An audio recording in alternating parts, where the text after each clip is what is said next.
people. Hello and welcome to Blockchain Insider. I'm Mauricio Magaldi, Global Strategy Director for Crypto at 11FS, and this is episode 187.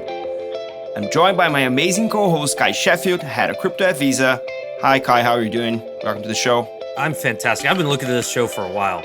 Like this show, the combination of the case study format with a great company, with a great topic, like it's going to be fun. Awesome. So a few months back, we did our first ever case study with WalletConnect that you guys in the audience seem to love. So we want to take a moment to thank you for your support on that show and also give back to you guys in the best way we know how. So without further ado, in today's episode, we're going to be looking at another fascinating case study. On March 27, Dune published a blog post to announce the launch of their first LLM feature and announced a full suite of LLM features and integrations to come. They introduced some exciting new features, and according to the blog post, the power of GPT-4 will provide you with a detailed explanation of the query, helping to improve your knowledge and speed up your journey to data mastery. Now, whether you like it or not, AI has seemingly been everywhere lately. 2023 is definitely the year of the AI boom, led by OpenAI's very own ChatGPT, so this headline instantly caught our attention. Innovation in this sector is not slowing down, only ramping up, and is slowly but surely starting to mesh with the crypto space. Today, we're going to be taking a look at the history of Dune, their new LLM roadmap, how ChatGPT plays into all of this, and what the future holds for AI in crypto. And we have a fantastic guest who will explore all of this with us. So we welcome Mats Olsen, co-founder and CTO at Dune. Mats, welcome to the show. It's a pleasure to have you here. How are you doing? Thank you very much. I'm doing excellent. Thanks for having me. Oh, it's our pleasure. So before we dive in, just as a reminder to our listeners, the views or opinions of our panel are their own and don't necessarily reflect those of the companies that they're representing. And as always, nothing we say should be taken as tax, financial, or legal advice. So do your own research. Let's get this thing started. So let's start from the top, right? Let's get familiar with Dune and the amazing work the team is doing so we can kind of build on top of that. So Mats, for those who might not be familiar with Dune, can you please give us a brief history of Dune and how you got started? Yeah, for sure. So for those that don't know, Dune is a community data platform. So what that means is that we surface all data in crypto to the entire crypto community. Frederick and I got started back in 2018, and we got started actually by prototyping smart contracts on testnets and realized quickly that one of the hardest parts was reading data from the blockchain, and in particular, reading data in aggregate form. And so whenever you wanted to answer questions like, how many times was my contract interacted with over time, that was basically impossible in 2018. My role in the company where I worked previous to starting Dune was a data scientist and ML engineer. And so I was immediately fascinated by this problem space. And eventually Frederick and I left our jobs and started building what today is Dune. How did you come with the idea of the initial use cases, and which were these use cases at first? Yeah, so the initial use case was like for all the developers, all the engineers building in the crypto space, reading data from the blockchain was a common pain point. Like I remember back in that time, Aragon was like the leading DAO framework, and it would actually sync the entire blockchain to your browser in order to work. So this was the state of things. And we really thought that there must be better ways. And we started working on what we thought would be, the mix panel or amplitude of crypto. Along the way, we figured that it was the data that really needed a lot of investment. It wasn't necessarily the sort of visualizations and querying of it. And we landed a handful of customers that would just pay us to query the data.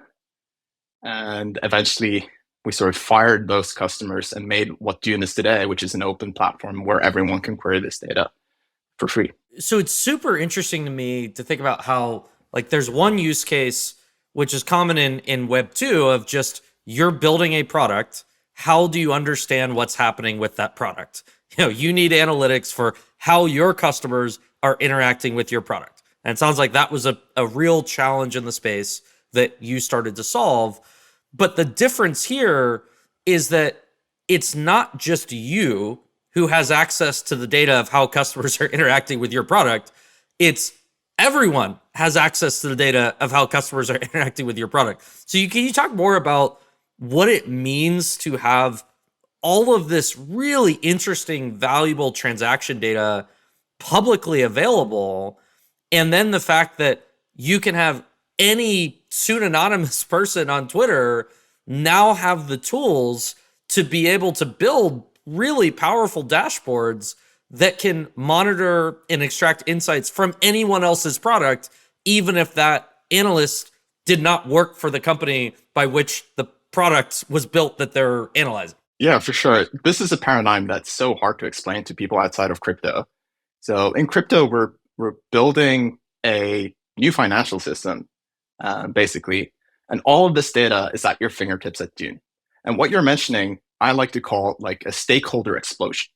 Like building in Web 2, a data point, like a user using a product, that data is only available and interesting to maybe the user itself and the people who are building the product.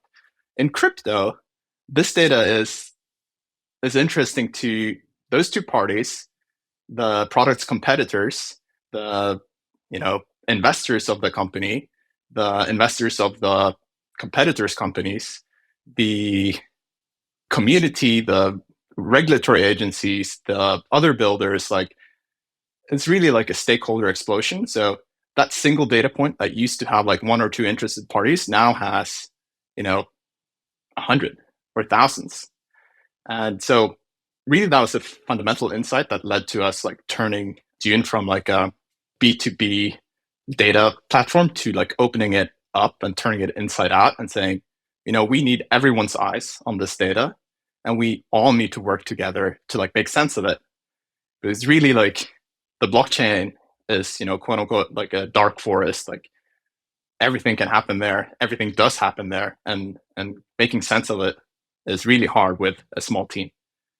And so on Dune, hundreds of thousands of people get together to make sense of everything. That's really powerful. The story about Web 3.0, not Web 3, the contextual and semantic web, is all data-based, right? Everything is data. Every data can be analyzed and resourced for decision-making.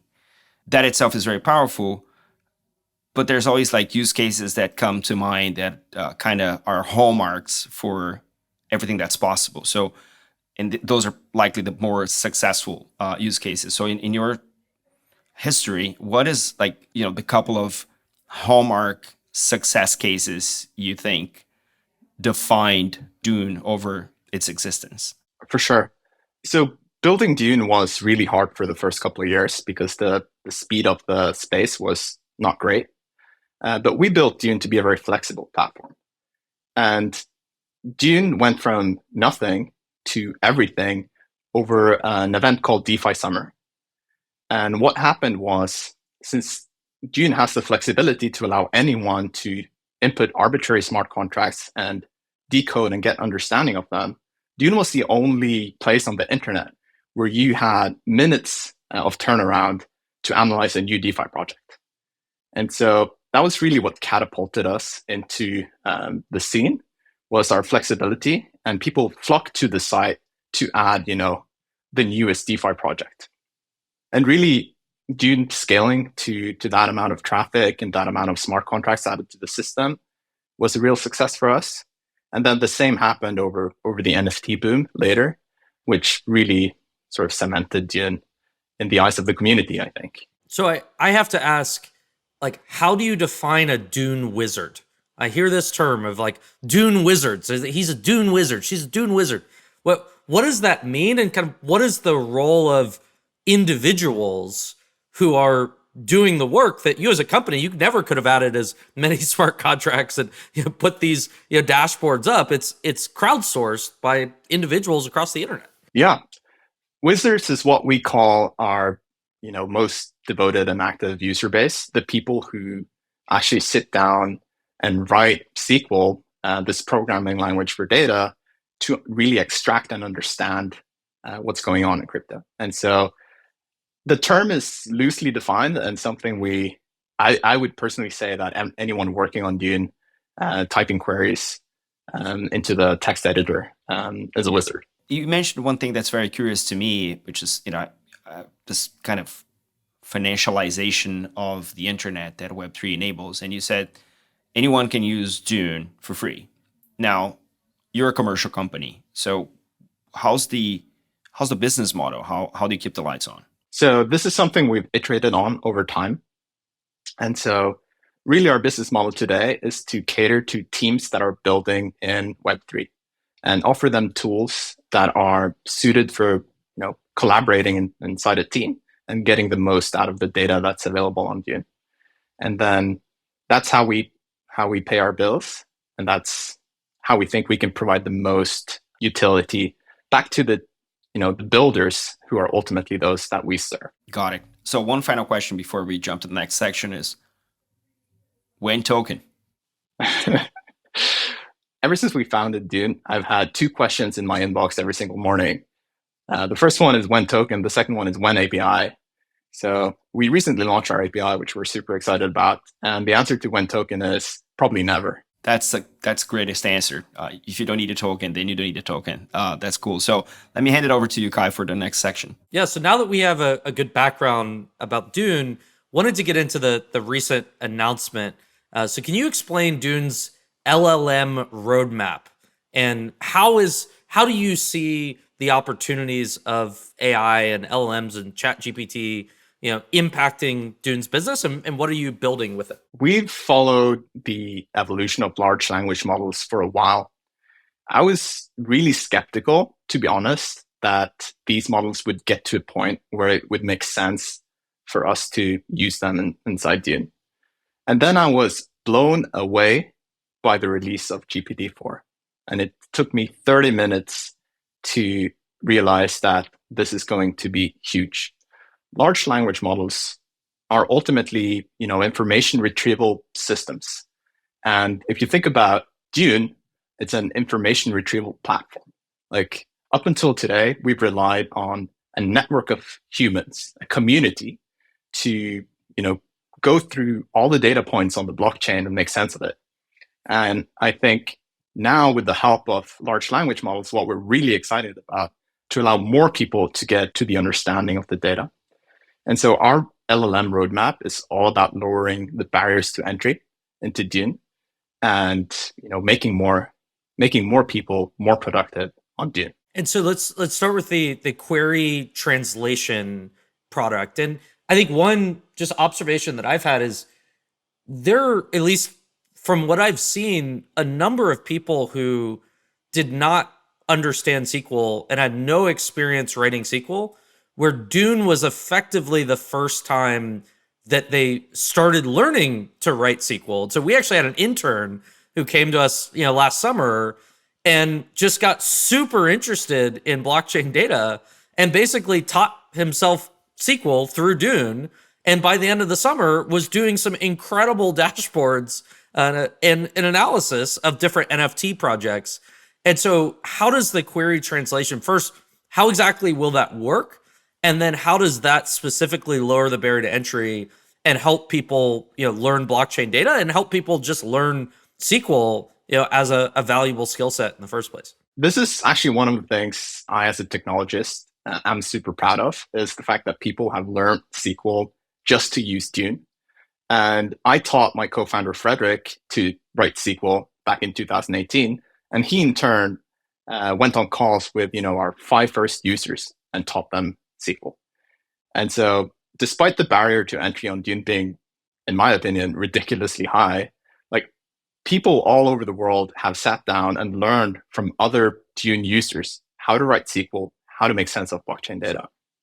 Now, the query translation feature is an odd one because Dune's underlying data platform has evolved as the size of the data and the blockchains that we support has evolved. So when we started out, we were using a database called Postgres. that's really great for small to medium sized data. And then we started playing around with adding data to blockchains like BNB Chain, Polygon, Solana, which are data beasts. And really getting the performance and UX out of those systems was really hard on the legacy platform. So over time, we added multiple versions of SQL to the platform. And this has caused some confusion among our user base. It's one of the things I really regret.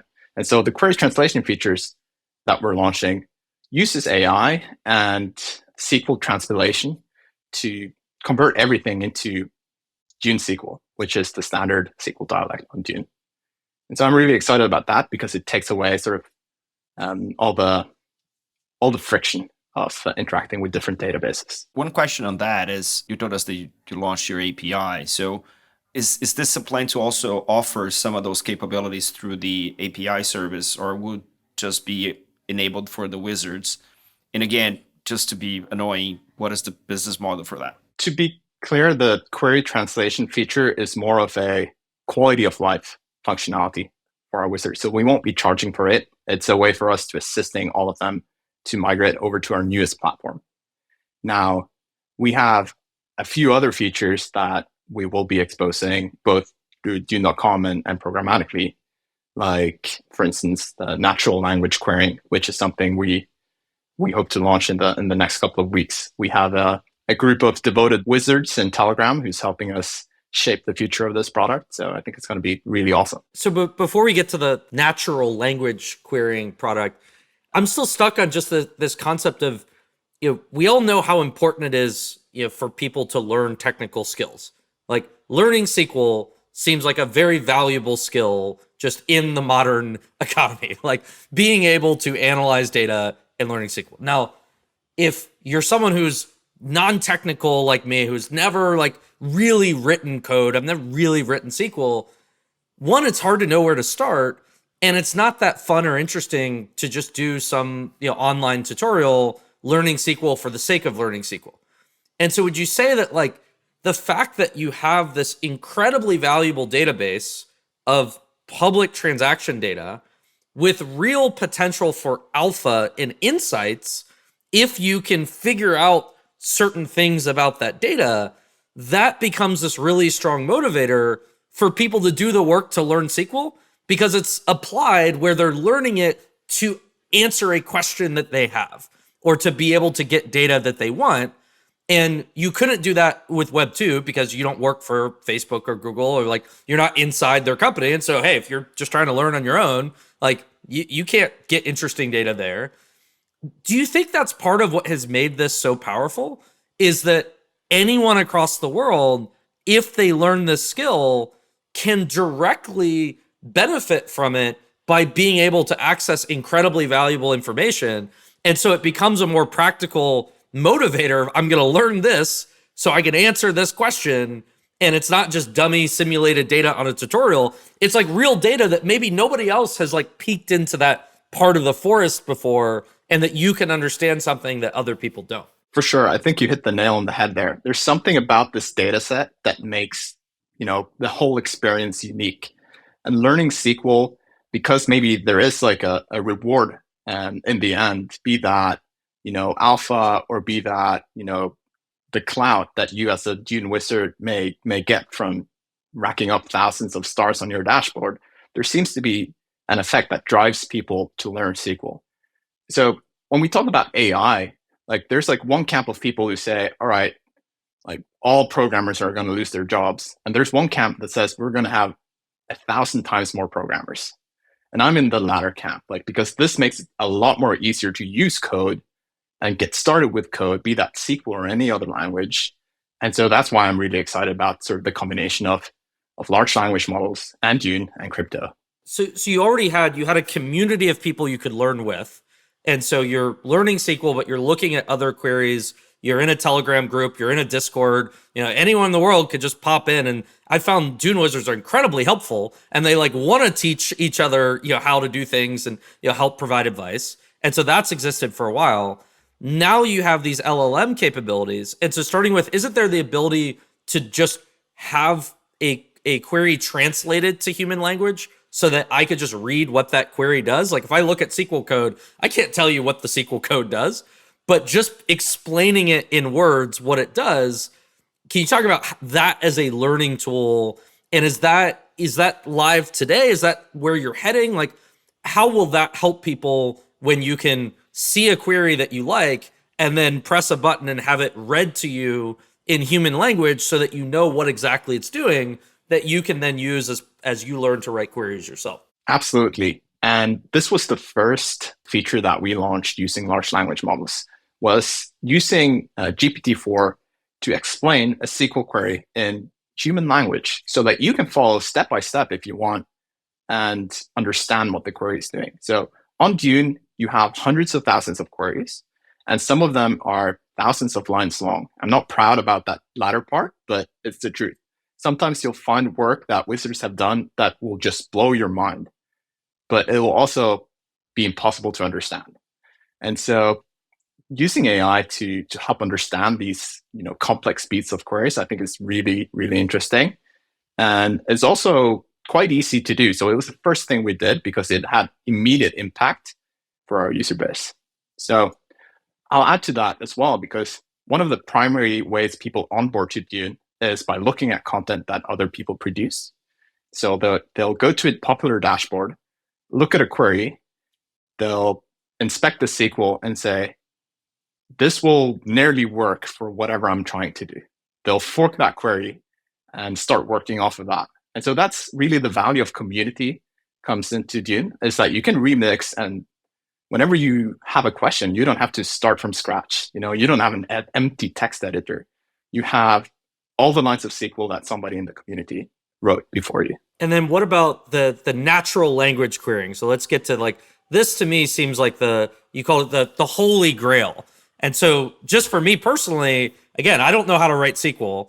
I've got a bunch of questions about blockchain data. How much in gas was paid for USDC transactions last week? I gotta know. Like, I'm really curious with all the gas price increases. And so normally I would go and ask one of our Dune wizards, and I'd be like, hey, like, can you write a query? Because I don't know how to do that. And so you're telling me that I can just ask that as a question to effectively a Dune chatbot, and then it will spit out SQL that I can run. And so I can be self-sufficient. And that means that I can do 1,000 more queries because I don't have to go ask other people. And the SQL is just happening in the background. Is that how you're looking at it? That's exactly how we look at it. And so we really think this will, make a lot of people like yourself a lot more efficient when it comes to data. So you mentioned you have to ask a Dune wizard to do something for you. I think those days will soon be over, at least for the types of questions that you are asking here. Now, if you have on your mind something that would produce a 1,500 line SQL query in the background, I still think you need your Dune wizards. But if you have a question like, what's the top DEX last week? What was the most grossing NFT collection in the past year? Stuff like this. How much gas was spent on NFT trades in 2022? This stuff you will be able to answer and ask in pure English. We'll generate the SQL in the background and run the query.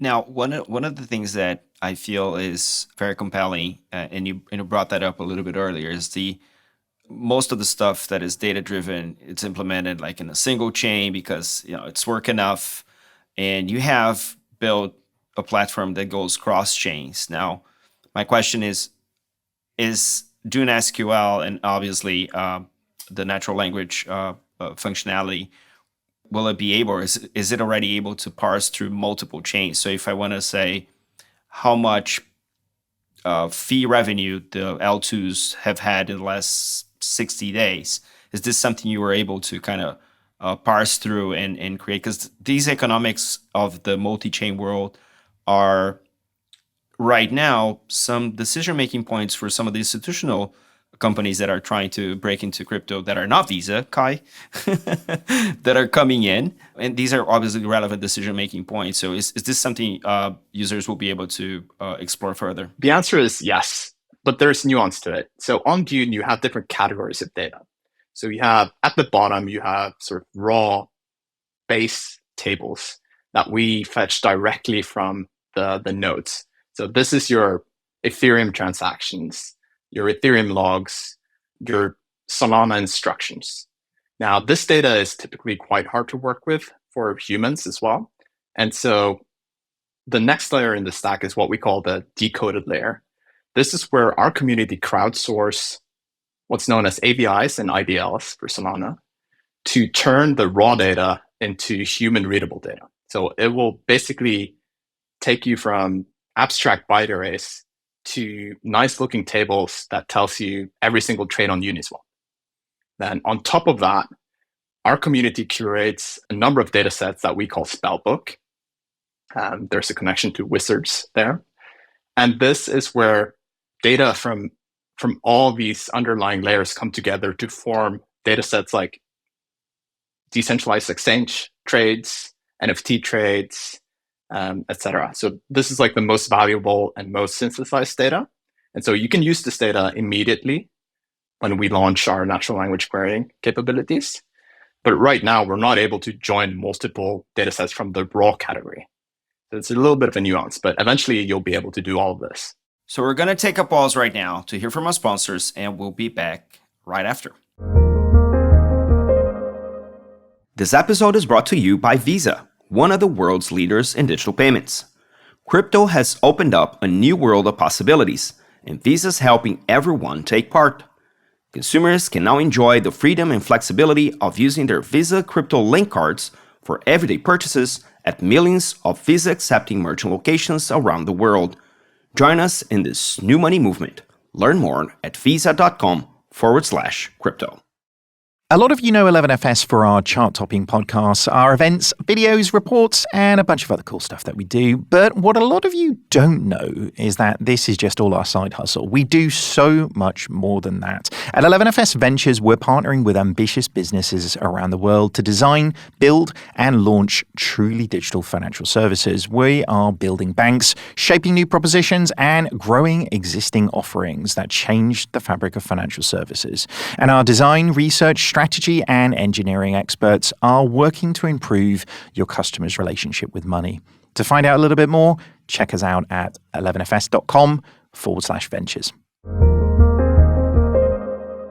Welcome back. In the previous two parts, we got familiar with Dune and took a deeper dive into their new LLM roadmap. So now we'd like to take a look at the bigger picture. So how does AI and ChatGPT play into all of this? And what can we expect from the meshing of AI and crypto in the future? So I think the Dune ended the blog post with the data must flow in the era of AI, right? ... So Mats, what's the role of ChatGPT? Is this the one model you guys are leveraging now? Is there plans for more? What is that construct looking like, going forward? Internally in Dune, we currently build on OpenAI's APIs. So that means primarily GPT-4, some GPT 3.5, and text ADA for embeddings. And so that's where we primarily do our work. Now, if you follow the LLM landscape, things are happening in lightning speed in the open source community, but also within companies like Google. And so for now, we're working with OpenAI, but right now there's no telling sort of where the space ends up. Got it.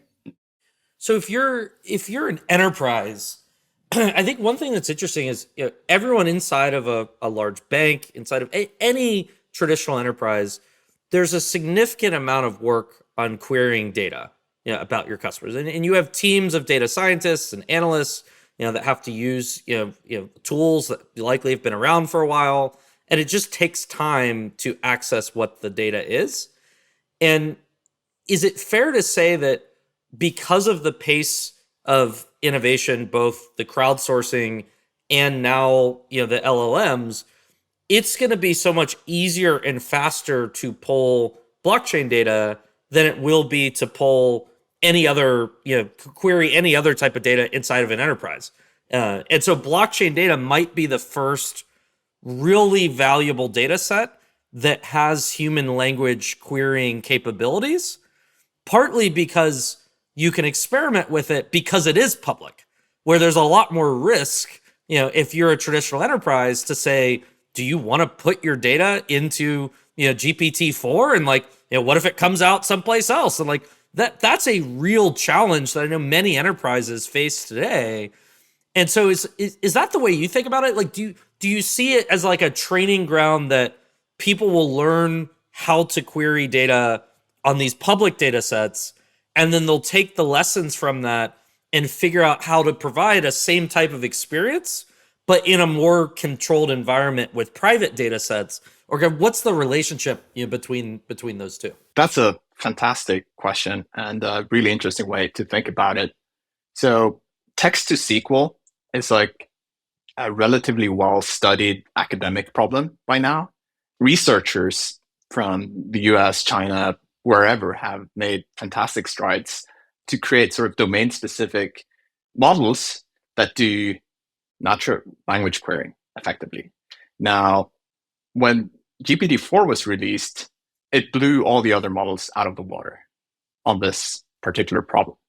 And so I think what you see now is not only Dune, but also some of the more forward-leaning BI tools like Hex are adding, AI to their products to generate SQL.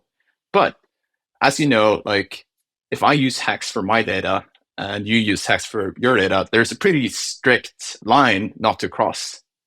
Like we probably can't, or whatever company is training this AI probably isn't allowed to commingle that data. That's exactly where the interesting point you raise here, Kai, is it's really the multitude of queries that exist on Dune that target crypto data.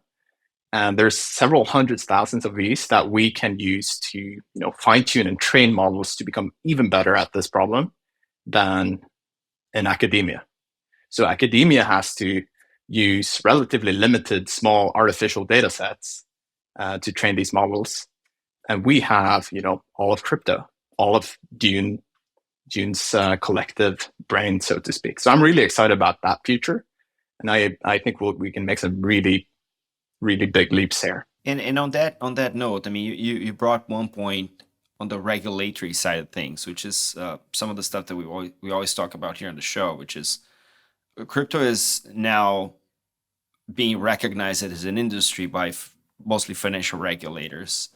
And there is a very large space for regulators to benefit from having blockchain-like data available to prevent systemic risk, to do financial and regulatory reporting, and have monetary decision-making processes in place. Now, back to Kai's point, right now, all they have access to is private data that has been played with and generated from private data sets and are reported into the existing database and models. Now, what you guys are building with Dune and with the underlying data in the blockchain, have you had any encounter with regulators using Dune? And can you share what these encounters were and how the new AI version of Dune would play with regulators in that space? Yeah, so I can share that we've had a number of inquiries from agencies from different parts of the world that even use Dune for free occasionally. I can't go into what they use it for, but I think it's pretty clear that for good or bad, the data here is public. And so basically every single exchange in the space relies on chain analysis. So does probably every single regulatory agency. Actually, I don't really know how to answer this question. Yeah. It's basically just every regulator needs a Dune wizard. A Dune wizard on staff. That was my point. Like just to be able to look well, things up. And now with the natural language, if you know regulation and if you can spell that in a question, then it might be much easier now to actually get some of that angle from the existing database, which in my mind, and it's my hope, and I've written extensively about it, is regulators coming on chain is going to be great for everyone. And we get to have a much better industry if that's the case. So that was my point. Got it. I was hoping to unpack something you said about how for good or bad, the data is public. Like that's just that's the reality in blockchains today. And in the future, we'll see what happens with privacy solutions. But right now, for good or bad, the data is public. And so for an enterprise, if an enterprise, whether it's a crypto exchange, whether it's a Web2 company, any company that wants to build on-chain products, what does that mean? And what are the implications of it? Because I can think about, there's like the positive. I've heard stories of, I think it was an NFT marketplace where they're like, yeah, a lot of the internal dashboards that we use for our company were built by like random people on crypto Twitter. And so it's like, oh, there's a lot of investment in building internal dashboards, like they're internal product teams. And now if your dashboards can be built by community members for free, that's pretty cool. But then on the other hand, if your product's not performing well, those community members are building dashboards to tell the world that your product is not performing well. And so how should an enterprise think about both the opportunities and the risks of building a product that has some on-chain data? And just should they expect that it's a matter of time before some Dune wizard sleuth figures out that's their address and like now their dashboards all around showing their data? Yeah, it's really interesting because once you build on a chain like Ethereum, you're wide open to anyone to see who's interacting, how are they using your product. And, that may sometimes be really positive because you may be the best performing NFT marketplace or decentralized exchange or lending protocol. But, sometimes you may not be. And so it really plays both ways. But what it really does play to is transparency. And I think it really increases the pace of iteration and innovation in the space because we can learn from each other. When the source code of DeFi protocols are open source, you see others spinning off that. And when you add to that the usage of these protocols, like where the friction points are, you can learn in an incredibly rapid pace. But of course, you're also exposed to, airing your dirty laundry, so to speak, your bad product metrics, etc. And I think for enterprises, maybe that's a hard pill to swallow. It seems like it massively increases competition. Anything that you're doing that's working, that generates revenue, you should expect that everyone sees it working. And so it's like most of the time you can have enterprises generating revenue and like other people don't know how much revenue they're generating. And so just that ability for people to monitor and see an on-chain product, see that it's working, and then see the smart contract and be able to replicate and compete with it. But then again, you could also say it's almost like a viral coefficient where when people see it's working, then more people see it and hear about it. And then there are headlines about how well it's working. And so it's just an entirely different world that doesn't seem like it's going away, but is going to be a challenge for people to manage the risks while, trying to take advantage of the opportunities. I would offer an additional view to that, Kai, which is that is probably the first opportunity we have in capitalism to be truly customer-centric.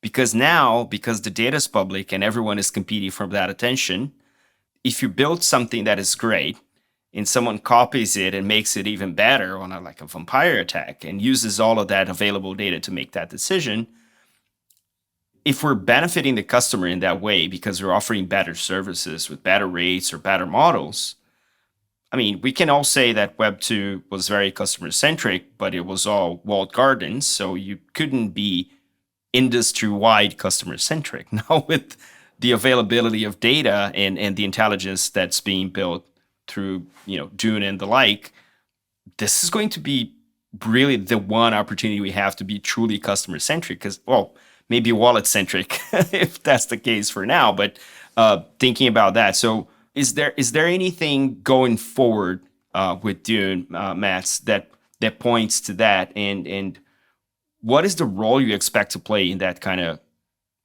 consumer transformation?